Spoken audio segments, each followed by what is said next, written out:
Good morning everyone. Study with Preksha channel में आपका स्वागत है। आज हम करेंगे अध्याय 12 कार्य पुस्तिका 6th क्लास की संसार पुस्तक है।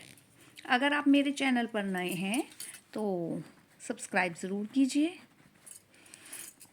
लाइक और शेयर भी कीजिए। देखिए, नीचे दिए गए चित्रों को देखकर आपको एक कहानी बनानी है। क्या है, एक लड़की जो है वो रोटी बना रही है, ठीक है। दूसरे में चूहा और मेंढक आपस में बात कर रहे हैं। मेंढक जो है इधर आया और ये लड़की जो है खड़ी हो गई और मेंढक को भगाने लगी। मेंढक भाग गया, इतने में ये चूहा आया और रोटी लेकर भाग गया। फिर दोनों ने मिलकर रोटी खाई। देखिए, यही कहानी मैंने बनाई। एक लड़की रोटी बना रही है, मेंढक और चूहे ने दूर से रोटी बनाती हुई लड़की को देखा। दोनों ने मिलकर रोटी प्राप्त करने की योजना बनाई। मेंढक जाकर लड़की के पास जोर जोर से टर्टर करने लगा। लड़की को गुस्सा आया, उसने मेंढक को डराकर भगा दिया। इतने में पीछे से चूहा रोटी लेकर भाग गया। फिर मेंढक और चूहे दोनों ने मिलकर रोटी खाई। देखिए, दूसरा प्रश्न है, एक बच्चे ने पिताजी को पत्र लिखा। उससे शब्दों का उल्ट फेर हो गया। इन शब्दों को रेखांकित किया गया है। आपने इन्हें ठीक जगह पर लिखते हुए दोबारा पत्र लिखना है। ठीक है, समझ आया कि अक्षर जो हैं उल्ट पलट लिखे गए हैं, वो आपको दोबारा से लिखना है। देखिए, हम यहाँ से शुरू करेंगे। उदयपुर से उसने लेटर लिखा, दिनांक थी 20/2/2020, वही हमने लिखी। आपका परिणाम मिला। क्या परिणाम मिल सकता है? नहीं। पढ़कर परीक्षा हुई, पढ़कर परीक्षा थोड़ी ना होगी। मैं यहाँ हूँ, मैं पत्थर के बाद गांव लौटूंगा। माता जी को प्रसन्नता। तो ये जो अक्षर हैं जो अंडरलाइन किए गए हैं ये कहीं और आएंगे, ठीक है। इनको हमने दोबारा से रीअरेंज करना है, कहीं और लगाना है। आपके पिताजी थोड़ी पत्थर लिख रहे हैं, पुत्र भी पत्थर लिख रहे हैं, ठीक है। तो हम लिखेंगे पिताजी, ऊपर लिखेंगे सबसे पहले आपका पत्र मिला। क्या मिला? पत्र मिला ना। पढ़कर प्रसन्नता हुई। मैं यहाँ हूँ, मैं परीक्षा के बाद गांव लौटूंगा। पत्तर के बाद थोड़ी ना गांव लौटूंगा, परीक्षा के बाद गांव लौटूंगा। माताजी को प्रणाम, आपका बेटा। ऐसे आपने ये लेटर लिखना है ठीक करके। उसके बाद चलते हैं हम थर्ड क्वेश्चन की तरफ। अब तुम भी अपने किसी रिश्तेदार या दोस्त को पत्र लिखो। ऐसे ही तुम लिखो, प्रिय मित्र, जो भी नाम है, नाम लिख सकते हैं, कृष्ण लिख सकते हैं, राम लिख सकते हैं, जो भी आपके मित्र का नाम है। तुम्हारा पत्र मिला। पढ़कर प्रसन्नता हुई कि तुम गांव में ठीक से हो। तुम अपनी कक्षा में प्रथम आए हो, यह हर्ष का विषय है। मैं तुम्हारे भविष्य की मंगल कामना करता हूँ। क्या चाचा जी का स्वास्थ्य अब ठीक है? क्वेश्चन मार्क, क्योंकि प्रश्नवाचक चिन्ह, क्योंकि क्या से आप लाइन शुरू कर रहे हैं। तुम उन्हें उपचार के लिए हमारे पास शहर ला सकते हो। वो शहर में रहता है ना, इसलिए वो कह रहा है कि तुम उन्हें उपचार के लिए मेरे पास शहर ला सकते हो।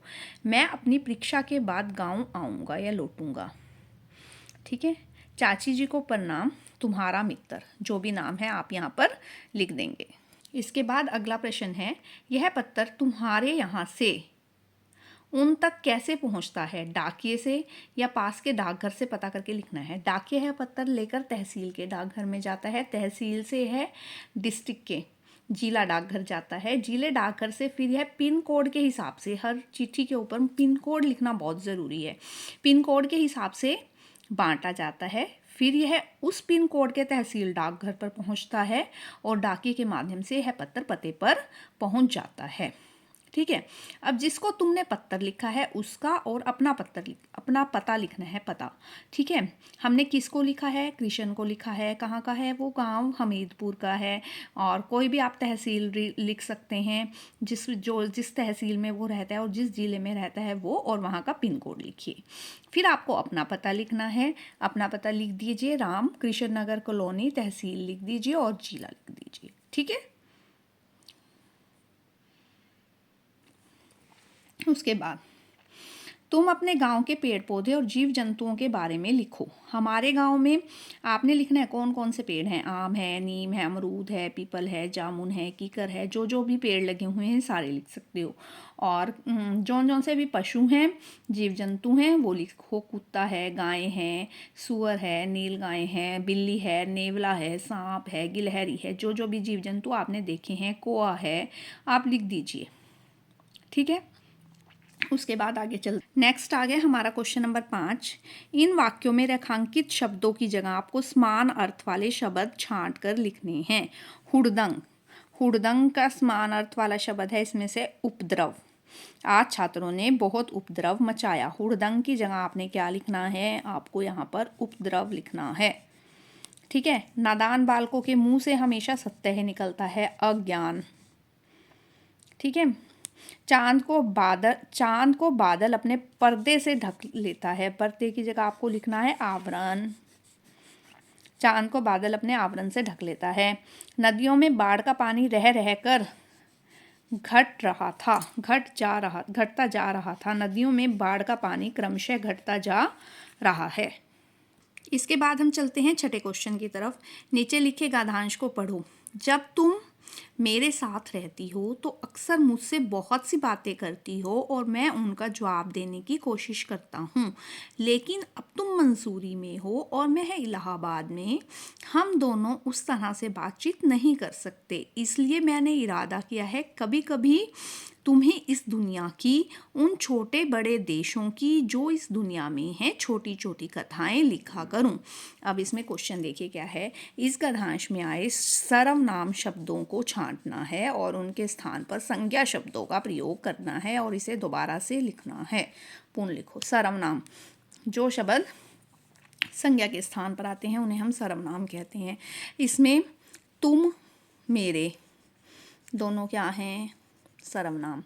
मुझसे सर्वनाम, मैं सर्वनाम, तुम सर्वनाम, मैं सर्वनाम, मैंने सर्वनाम, हम सर्वनाम और तुम्हें सर्वनाम। ये सारे शब्द जो हैं वो सर्वनाम हैं। अब आपको इसकी जगह संज्ञा लिखना है। अब देखो, संज्ञा तुम मेरे साथ रहती हो, जब राधा कृष्ण के साथ रहती हो, ठीक है, तो अक्सर कृष्ण मुझसे मतलब कृष्ण से बहुत सी बातें पूछा करती हो और कृष्ण उनका जवाब देने की कोशिश करता है। लेकिन अब जब राधा मंसूरी में है और कृष्ण इलाहाबाद में है, राधा कृष्ण दोनों उस तरह से बातचीत नहीं कर सकते। हम की जगह दोनों का नाम आ गया। दोनों उस तरह से बातचीत नहीं कर सकते, इसीलिए कृष्ण ने इरादा किया है कि कभी कभी राधा के लिए इस दुनिया की और छोटे बड़े देशों की जो इस दुनिया में है छोटी छोटी कथाएं लिखा करूं। ठीक है, समझ आ गया। इन सारे शब्दों की जगह हमने राधा कृष्ण शब्दों का प्रयोग किया। उसके बाद अगला क्वेश्चन, इस गद्यांश को अब ध्यान से पढ़ना है और अब बताना है कि सर्वनाम के स्थान पर जब हम संज्ञा का प्रयोग करते हैं तो गद्यांश कैसे लगने लगता है। ठीक नहीं ना लगता। संज्ञा का प्रयोग करने से वाक्य ठीक से नहीं बन पा रहे, जो सर्वनाम का प्रयोग करने से ठीक से बन पा रहे थे। आगे, पंडित जवाहरलाल नेहरू और इंदिरा गांधी के बारे में तुम क्या जानते हो। पहले तो पंडित जवाहरलाल नेहरू के बारे में लिखो कि पंडित जवाहरलाल नेहरू भारत के प्रथम प्रधानमंत्री थे। उन्हें बच्चे प्यार से चाचा नेहरू कहते थे। ठीक है, इंदिरा गांधी के बारे में लिखो। इंदिरा गांधी जो है पंडित जवाहरलाल नेहरू की पुत्री थी, या लिख सकते हो पंडित जवाहरलाल नेहरू जो है इंदिरा गांधी के पिता थे। वे भारत की प्रथम महिला प्रधानमंत्री भी थी। ठीक है, अगर आपको यह वीडियो पसंद आई है तो आप इस चैनल को ज़रूर सब्सक्राइब कीजिए, बेल आइकन दबा दीजिए और अधिक से अधिक लाइक और शेयर कीजिए। Thank you for watching.